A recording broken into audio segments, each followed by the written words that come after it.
Hello and welcome to this week's Talking City from the offices of the Manchester Evening News. I'm Mike Keegan and I'm here with our City man Stuart Brennan to look back on a decent result for City last weekend and this week's home clash with struggling Aston Villa. So Stuart, Spurs, it was took a while to get there but came together in the end. Yeah, I thought City played well throughout the game. You know, not brilliantly in the first half when they conceded, but I thought they were playing well enough and dominated the game. And the possession statistics back that up. I think they were just over 60% of the possession. David Silva coming back in made a huge difference. He's one of those players that when you turn up, you pick the team sheet up and you see his name on it, you know, it makes your heart beat. Yeah, it does. I think that, and that's not just City fans, I think that's football fans, because he's one of those special players who it really is a joy and a privilege to watch. Yeah. I mean, there were some doubts because of course he's been out for a month, but he stepped back in, there was absolutely no problem. You know, he played 90 minutes and he had a huge influence on the game. And it's great watching him when he's in that kind of mood, you know, when he's playing that kind of football. I mean, Dzeko took the headlines because of course he came on and scored the winner, and it was a tremendous finish. I think that's something that's been lost in the the well to keep it down, didn't he? Well, he had, I think it was Michael Dawson, he had a defender closing him down, so he had to take it early, he had to take it very high, and to keep it down and to keep it on target, and made such a good connection when he was volleying it so high up, tremendous technique, you know, and I think that just shows just what kind of ability Dzeko's got that people don't often give him credit for. But the other thing that of course is lost in that is the ball from David Silva. You know, that little chip ball through to him was incredible vision, and you know, to put it on the spot for him for his left foot, fantastic. And it was a goal worthy of winning the game. And the atmosphere as well, I thought it's a lot better than it has been in recent weeks. Yeah, I think fans sense that, you know, things are moving again. They felt that a little bit when Sunderland were beaten 3-0. City utterly dominated that game. But when you play a team like Spurs, who everybody knows is dangerous, you know, they went to Old Trafford and won, and they're capable of beating anybody in England on the day. When you play a team like them and come from behind and win and play well, and have your big players all functioning, I think that makes a big difference, and I think the fans tap into that, and it gets them up and it gets them going, and the atmosphere was great. And the ref played his part as well, didn't he? A few dodgy decisions always gets the crowd up. Actually, yeah, I think he probably did. I think he got the crowd at it. He got the players at it as well, because you know, to me, the two of the clearest penalties you'll see. Yeah. You know, the handball, we've seen them given time and time again against City several times, notably at Chelsea last season.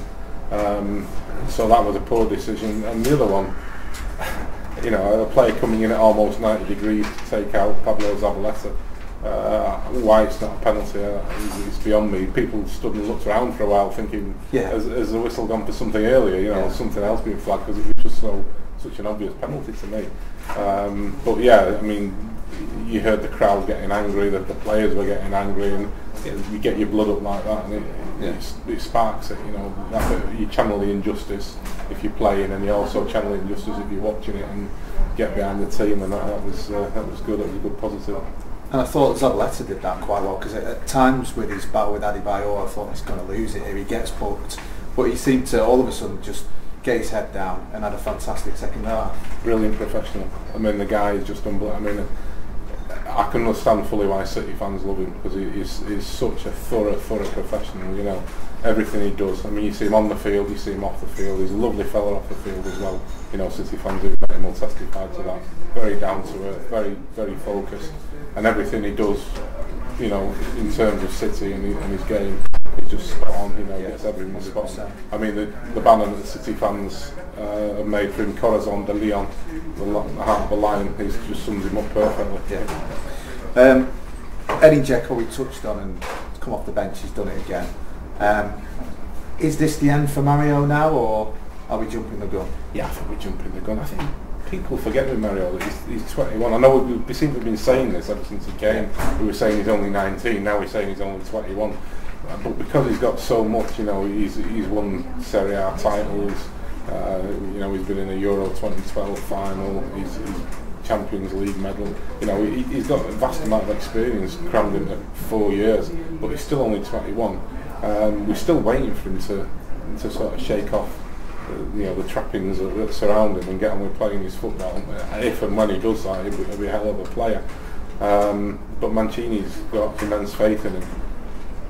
It all More than depends. anyone else. Yeah, he has. But that's because he's known him since he was a 16-year-old, and he knows the potential. I mean, I know that Roberto Donadoni, the former Italy midfielder who used to coach Italy, he was saying yesterday that he thinks if Balotelli can get his head screwed on right, he will be the best player in the world.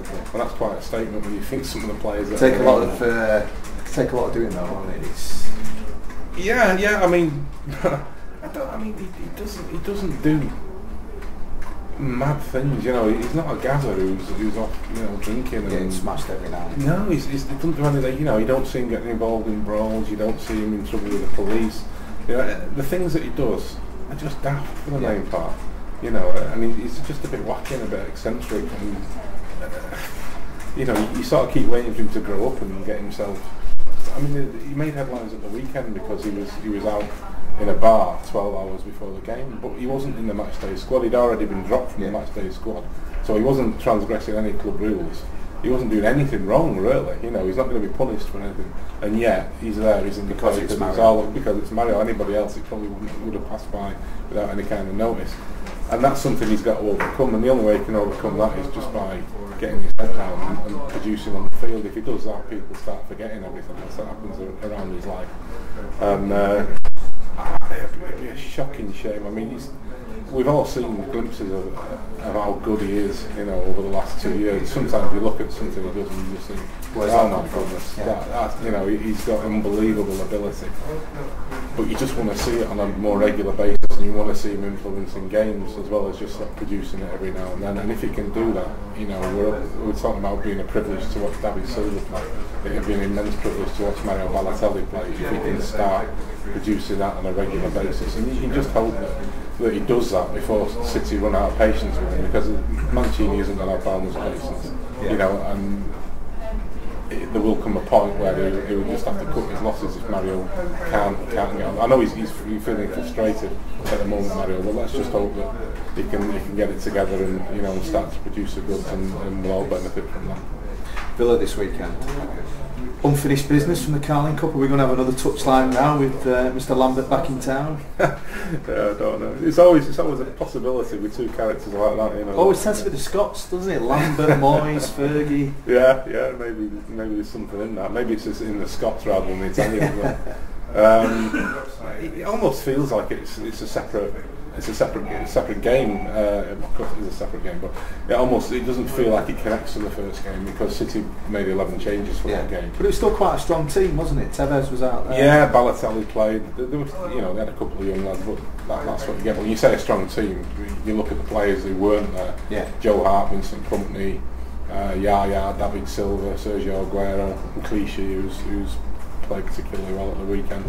You look at those kind of players and you think, well, it was a good team, but it wasn't anything close to City's A team. Yeah. And I think Villa might just feel the force of that on Saturday.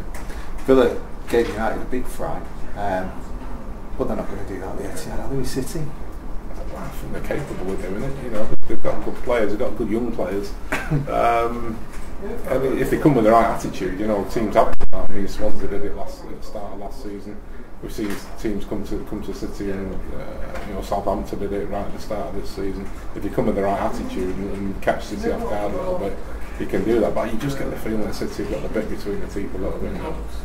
Clicking into gear. Yeah, it's coming together and they're sort of moving forward. If they can just get the set pieces sorted out, and I'm sure the training ground, what's left, there's quite a lot of players actually stayed behind. They haven't had international due to this week, so the little that they will have on the training ground this week, they'll start putting that together, they'll start getting that right, I'm sure, and then once that's sorted out, it's all systems go on. Good stuff. Well, plenty to look forward to for Blues, and if you're not there this weekend, you can follow it all on our match centre, which Stuart will be tweeting live from the Etihad Stadium. Thanks for watching, and we'll see you next week.